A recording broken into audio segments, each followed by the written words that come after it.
From 1975 से politics में हूँ। रायचूर में जो पॉलिटिकल माहौल चल रहा उसको आप किस नज़रिए से देखते? मैं जो है ना एक अच्छा राम राज्य बनाना। आपका राम का मानना अलग है, बीजेपी वाले का राम का मानना अलग है। रायचूर में करंट जो कांग्रेस की पॉलिटिक्स है वो अच्छी चल रही बोलते हैं आप। राजा अमरेश्वर नायक के ऊपर क्या व्यूज है एज एन एमपी? हिजाब बैन को लेकर एज एन एडवोकेट आपके क्या व्यूज है वो बोलिए। और सेंट्रल वक्फ बोर्ड है, दुनिया पैसा है इसको लेकर इससे पहले रायचूर में जो कांग्रेस पार्टी है उसके तरफ से कोई स्ट्रांग स्टेटमेंट्स या उसके खिलाफ बात करना ये सब नहीं आया। इसको लेकर क्या है, मुसलमानों को रिप्रेजेंटेशन ज़्यादा मिलना चाहिए नहीं? कांग्रेस पार्टी उनके साथ धोखा की या इनो कांग्रेस पार्टी के साथ धोखा किए? मैं देवण्णा नायक, एडवोकेट सुप्रीम कोर्ट, और मेरा नेटिव जो है ना इड़पनूर, रायचूर तालुका, रायचूर डिस्ट्रिक्ट। सर आप कितने साल से प्रैक्टिस कर? मैं 1980 एनरोलमेंट जब से जो है ना यहाँ रायचूर डिस्ट्रिक्ट में प्रैक्टिस किया हूँ।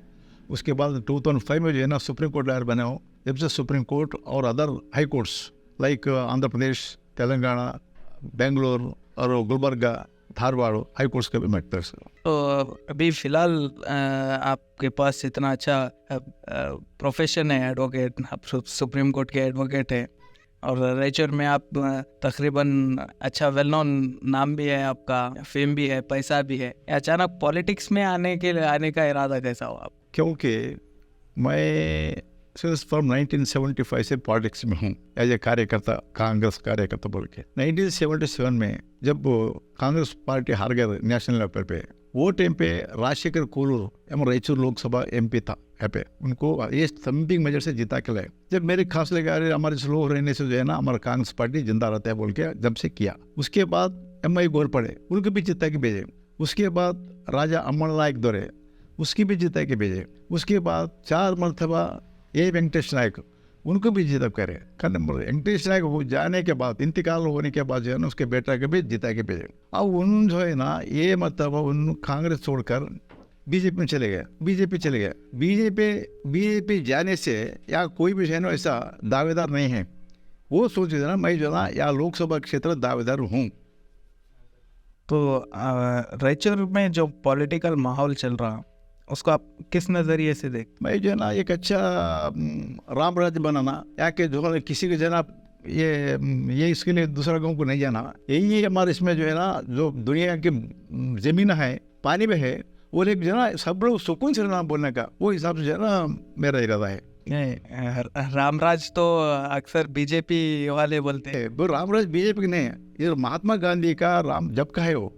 रामराज बीजेपी का नहीं है, महात्मा गांधी का है। आपका राम का मानना अलग है, बीजेपी वाले का राम का मानना अलग है। नहीं, एक्चुअली मेरा क्वेश्चन क्या था कि रायचूर में जो करंट पॉलिटिक्स है, चाहे वो बीजेपी है, जेडीएस है, कांग्रेस है, जितने भी पॉलिटिशियंस को आप अच्छा ऑब्जर्व करे होंगे, आप बहुत सीनियर है, तो आज के टाइम पे, आज के डेट में रायचूर में जो पॉलिटिक्स है वो कितनी स्टेबल है या अनस्टेबल है?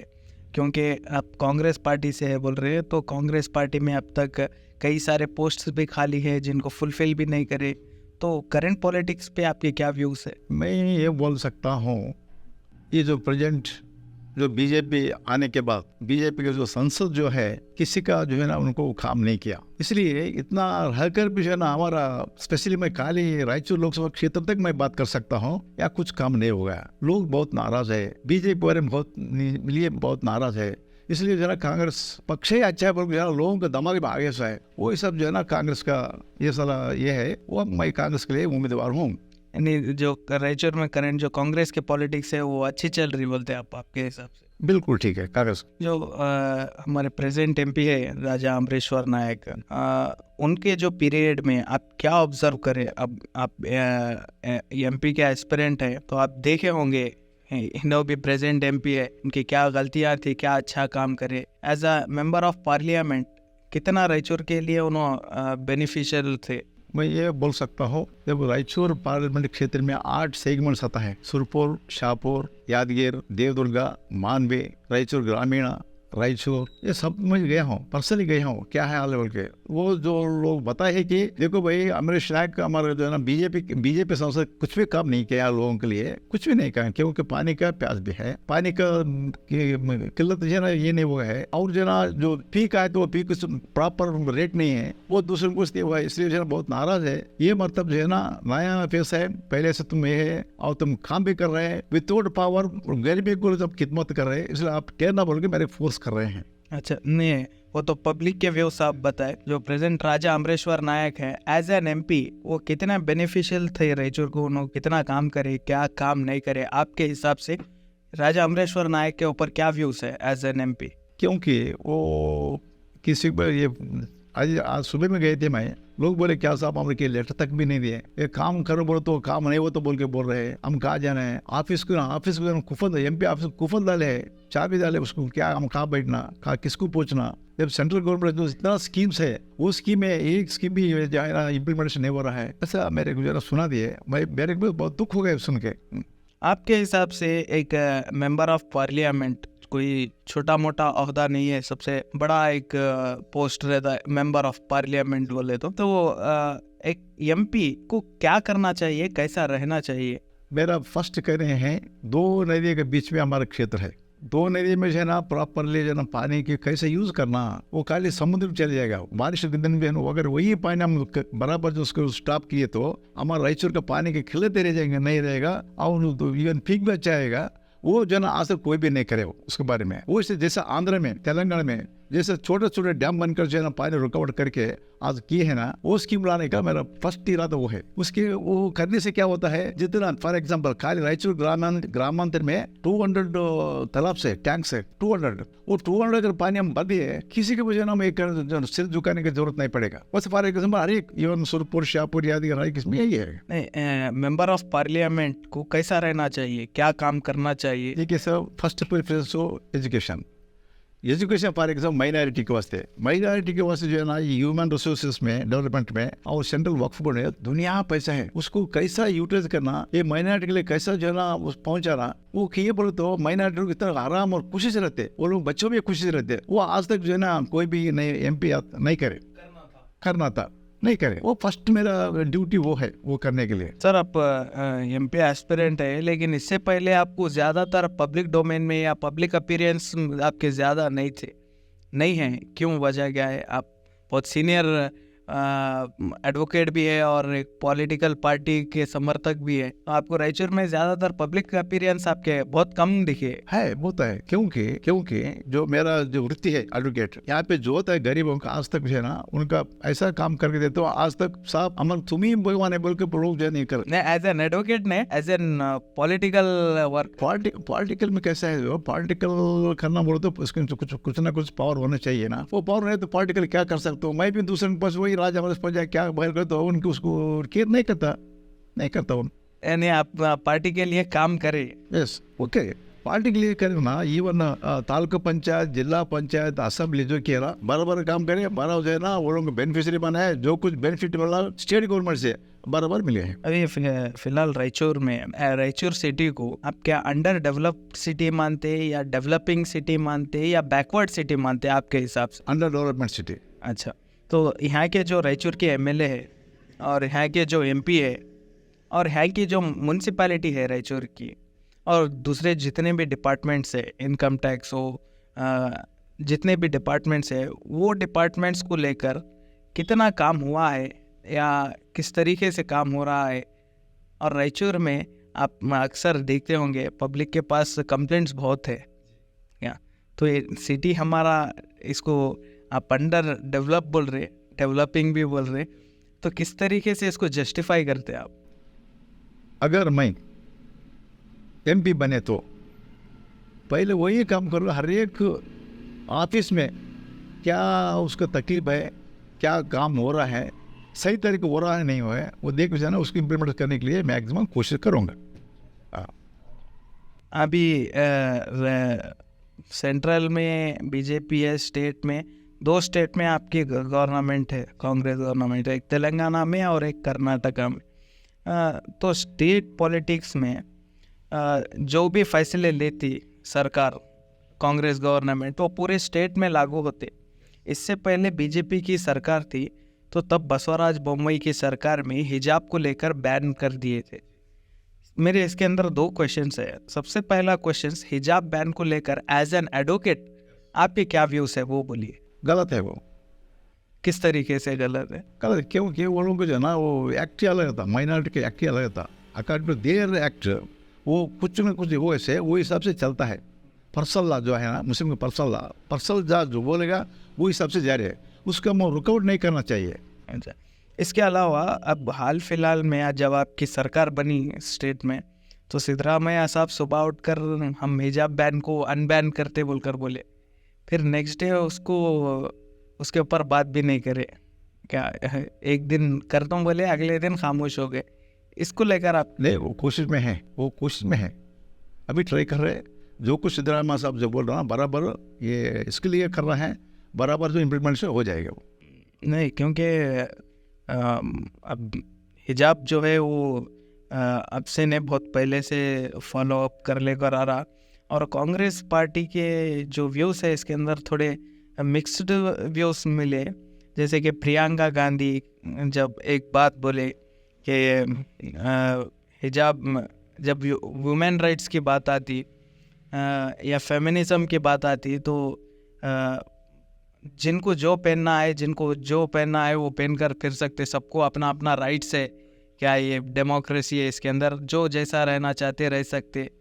बिकनी पहन लेकर फिरो बोलकर भी ये बात बोले, तो ये इस तरीके की भी भाषा हम सुनने को मिले। तो एक अपॉलॉजी भी नहीं है ये नेशनल लेवल पे प्रियंका गांधी की तरफ से। तो इस तरीके की बात जब कांग्रेस पार्टी में होती तो इस पर ज़्यादा चर्चा नहीं होती। इसको लेकर आपके क्या व्यूज़ है? क्या इस तरीके की ज़बान इस्तेमाल करना सही है? नहीं, मैं आपसे यही बोलूँगा, जो रायचूर पार्लियामेंट के क्षेत्र तक का बात करूँगा वो मेरे से जो है ना ये होता, प्लीज़। आप मेंबर ऑफ पार्लियामेंट के एस्पिरेंट है, ठीक है, कोई बात नहीं। हमारे जो सिटी के अंदर एक ऐसी चीज़ है जो शायद ही कल्याण कर्नाटका में उतना बड़ा वो चीज़ नहीं है, और वो है हमारा पावर प्लांट। क्या पावर प्लांट है, लेकिन रायचूर वालों की किस्मत में पावर नसीब नहीं है। आप रायचूर में आपके ऑफिस है, आप देखे होंगे तकरीबन पर आप पावर शेडिंग, लोड शेडिंग आप देखते होंगे। करंट हमारे पास बनता, पावर हमारे पास प्रोड्यूस होता, लेकिन रायचूर वालों को उससे अब तक कुछ भी फ़ायदा नहीं हुआ। वो तो ठीक, आप ठीक कह रहे हैं, मेरा दाम वही है। सही है या आपकी नज़र में कितना सही? नहीं, गलत है वो। उसको जितना हो सकता है वो तो जो है ना ये करने के लिए मैं कोशिश करूँगा। अच्छा, नहीं, अब तक इससे पहले जो पॉलिटिशियंस थे, चाहे वो MP हो या MLA हो, वो लोग क्या कर सकते, क्या करना चाहिए था उनको ये प्रॉब्लम को? क्योंकि हमारा रायचूर कभी भी जो है ना इलेक्ट्रिसिटी का ये स्केर्सिटी नहीं रहना था, उसके बारे में ज़्यादा केयर नहीं किया अब तक। मैं बोल रहा हूँ ना, मेरा इससे पर्सनली व्यू है ना, नहीं करे। अगर करेंगे तो हमारे घर में खाना रख लेकर हम भूख से बोले तो बहुत गलत है ना। हम दूसरों को करंट दे रहे हैं, हमारे क्यों करंट नहीं है, उसके बारे में उतना ये नहीं ले बोल के मेरा दिमाग में है। और हेल्थ केयर की हम बात करें, हेल्थ केयर और एजुकेशन दोनों को मैं इन्वॉल्व करता हूँ। जितने भी गवर्नमेंट इंस्टीट्यूशंस है रायचूर में और गवर्नमेंट स्कूल्स है, चाहे वो माइनॉरिटी हो या कोई भी हो, कन्नड़ा मीडियम हो, English medium, Urdu medium, education और हेल्थ के मामले में आज हालत ये है रायचूर में कि बिल्डिंग्स क्रैक आ गया, गिरने लग रही। क्या इसको लेकर इससे पहले रायचूर में जो कांग्रेस पार्टी है उसके तरफ से कोई स्ट्रॉन्ग स्टेटमेंट्स या उसके खिलाफ बात करना, ये सब नहीं आया? नहीं, जो है क्योंकि हमारा करना चाहिए था ना। आप जनाब इन्हें मल्लिकार्जुन खड़गे जी जो प्रेसिडेंट बन गया, जब से इवन दिल्ली से पकड़ के यहाँ तक केरल तक जो बहुत इन्फ्लुएंस हो रहा है कांग्रेस पार्टी से, वो भी। इसके बाद हमारे स्टेट में जो है सिद्धरामैया जी और DK शिवकुमार जी, हर एक कैबिनेट मिनिस्टर्स, वो खास तौर पर से ना ये हमारा सरकार रहना है और आगे का जो है ना कांग्रेस ही रहना बोल के ना डे नेट काम कर रहे, डे नाइट काम कर रहे। इतना तो मैं बोल सकता हूँ। आप ये मतलब खड़गे जी आने के बाद जो है ना बहुत नेशनल लेवल पर काम हो रहा है। नहीं, मेरा क्वेश्चन रायचूर की कांग्रेस पार्टी से था। जब तक कांग्रेस पार्टी यहाँ पे रायचूर में BV नायक भी थे, मिनिस्टर NS बोसरा जो भी थे, वो लोग रायचूर से फ़ायदा तो हासिल करे, एमपी भी बने, मिनिस्टर्स भी बने, लेकिन जहाँ रायचूर की बात है, जहाँ पर लोग इनको वोट दिए, जहाँ पर लोग इनको सपोर्ट करे, वो लोगों के लिए कुछ काम ज़्यादा नहीं देखने को मिला। एग्जाम्पल के तौर पे आज हमारे पास रिम्स है, बिल्डिंग अच्छी है, फैसिलिटीज़ अच्छी नहीं है, गवर्नमेंट स्कूल्स है, बिल्डिंग्स अच्छी नहीं है। इसको लेकर कांग्रेस पार्टी भी रायचूर में कुछ काम नहीं करी। तो इसको लेकर आपके क्या व्यूज़ है, और इसको किस तरीके से सुधारना चाहिए था और क्यों नहीं सुधारा गया? क्योंकि ये डॉक्टर्स जो है ना, ये आने के लिए मना कर रहे हैं। पहला फर्स्ट, अगर अच्छा डॉक्टर आएगा ना, अच्छे डेवलप हो जाएगा। और गवर्नमेंट की तरफ से जो कुछ है ना, बिल्डिंग किराया को जो कुछ है ना, वो क्या बड़ी बात नहीं खरीदेगा, मगर डॉक्टर ही कुछ जो है ना लाने के लिए फिर अपोलो उनको दे दिए। अपोलो 12 बजे नहीं है वो, ये जो है ना गवर्नमेंट का फॉल्ट नहीं हो, गवर्नमेंट क्या प्रॉब्लम है बोलने का वो है, उसके बारे में सोचे हम लोग सोच। और दूसरी बात यह है कि रायचूर में आपको तो मालूम होगा मुस्लिम पॉपुलेशन ज़्यादा है एज़ कम्पेयर टू अदर्स। और इससे पहले 2013 में रायचूर सिटी में 35 वार्ड से 35 वार्ड में तकरीबन 16 जो है वो मुस्लिम काउंसलर्स थे। 2013 के बाद से रिजर्वेशन लाया गया, और रिजर्वेशन कहाँ पे लाया? जहाँ पर मुस्लिम पॉपुलेशन ज़्यादा है वो वार्ड में भी रिजर्वेशन लाए। इस तरीके से लाकर अचानक ये चेंजेस रिजर्वेशन लाकर आज मुस्लिम काउंसलर सिर्फ ओनली 6 है, वो भी जनरल रिजर्वेशन में जीत कर आए उन्होंने। तो क्यों मुस्लिम्स को जो है इतना नीचे करने की कोशिश कर रहे? वो ये काम आपके गवर्नमेंट में हुआ, कांग्रेस गवर्नमेंट में। इसको लेकर क्या है, मुसलमानों को रिप्रेजेंटेशन ज़्यादा मिलना चाहिए? नहीं, बिल्कुल मिलना है, मगर वो पॉलिसी मैटर है, वो गवर्नमेंट का पॉलिसी मैटर है। वो पॉलिसी मैटर में जैसा हो सकता है वो पॉलिसी मैटर में चल जाएगा वो। अच्छा नहीं, लेकिन इन जनरल अगर हम बात करें तो जहाँ पर ज़्यादा आबादी है, अब 35 में आप 6 कंपेयर करें तो कितना कम है? आप खुद आप बोलना बहुत 100% करेक्ट है, 100%, but is a policy matter. तो आप अग्री कर रहे हैं कि डेफिनेटली करो मैं। तो अब बहुत सारे लोग जो इलेक्शन से पहले, चाहे एमपी हो, एमएलए हो या काउंसलर हो, इवन वो सब लोग अपने बात में पब्लिक में बात करते टाइम पे या इंटरव्यूज देते टाइम पे बहुत वादा करते, प्रॉमिसेस करते। लेकिन मेरा एक क्वेश्चन है, सिंपल क्वेश्चन, या कल अगर आप एमपी बनते हैं तो आपका एक कमिटमेंट क्या रहेगा रायचूर को लेकर? एक कमिटमेंट जो आप अपने एमपी पीरियड में उसको कंपलसरी करके छोड़ेंगे। सिंगल काम कोई करना चाह रहे हैं आपके पीरियड में, एज अ कमिटमेंट पूछ रहा हूँ मैं, प्रॉमिस नहीं, तो क्या कौन सा काम रहेगा? जो हमारा एमपी का जो इसमें जो कुछ आएगा सेंट्रल गवर्नमेंट का, वो सभी कुछ है ना, मैं स्पंदन नहीं, वो तो आप देंगे, क्योंकि क्या है, जो सेंट्रल गवर्नमेंट स्कीम्स है या स्टेट गवर्नमेंट की स्कीम्स है, वो उसका नाम लेकर ही सब इलेक्शन तो करते। लेकिन आप आने as a MP, as a Raichurian, आप है ना एक कमिटमेंट, मतलब मैं एम्स लाने का एक कमिटमेंट हो गया, या मैंने रायचूर के लिए जो पावर है उसका बिल माफ करने के लिए या उसको कम करने का एक कमिटमेंट, जो इरादा कर देना, एक विजन रखे, दिस इज माय गोल। तो आपका क्या गोल रहेगा? फर्स्ट एम्स को जरूर रायचूर को लाऊंगा, ये मेरा फर्स्ट कमिटमेंट है। और आपके प्रोमिसेस क्या है पब्लिक के लिए?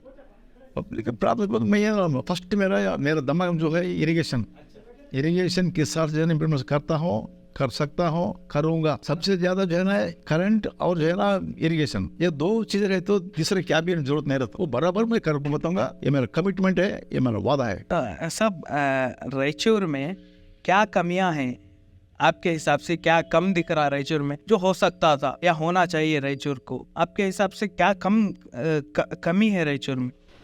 तो फॉर एग्जाम्पल हमारे पास दुनिया का पानी है, वो पानी का कैसा यूटिलाइज करना वो मालूम नहीं है। पीएच जो है ना समुद्र जा रहा है, उसको रुका दिया ना, हमारा रायचूर को इतना रिच कौन सा भी नहीं है, रिचेस्ट तो रायचूर, इसलिए रायचूर पार्लियामेंट जो तो होता था। मगर क्या है बोलते, उसको प्लानिंग नहीं है, प्लानिंग बड़े नहीं सोच रहे, वो क्या तो है ना, वो ये है, वो गलत है, वो और आंध्रा कर्नाटक डिस्ट्रिब्यूट वो बोलते हो गलत है। बैठ के अगर करे एज सुप्रीम कोर्ट में भी वादे किया हूँ, ये कावेरी नदी के बारे में, कृष्णा नदी के बारे में, ये जो तुंगभद्रा नदी के बारे में है ना, कुछ नहीं वो यार, उसको बड़ा करने के जो है ना वो पोस्टपोन करते जा रहे हैं, वो नहीं होना चाहिए।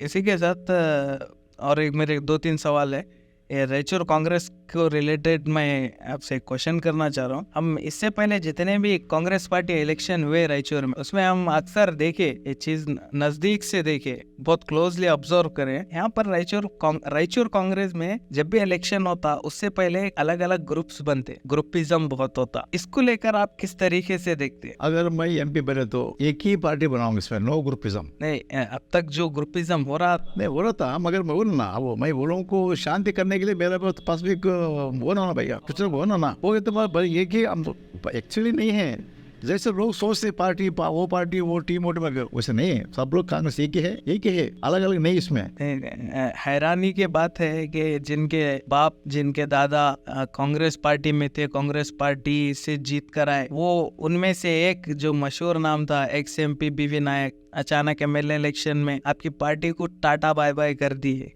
इसको लेकर आप क्या सोचते कि ये क्या कांग्रेस पार्टी उनके साथ धोखा की या इनो कांग्रेस पार्टी के साथ धोखा की, या कांग्रेस रायचूर कांग्रेस में क्या फर्क पड़ा? रायचूर कांग्रेस एक ही है, अलग नहीं है। मगर ये BV नायक को जो है ना छोड़ के वो बीजेपी में चले गए, वो क्या है बोलने का मालूम क्योंकि होते ही MP में MLA भी है उनको, MLA जीतना था अगर वो रहे तो क्यों नहीं जीता?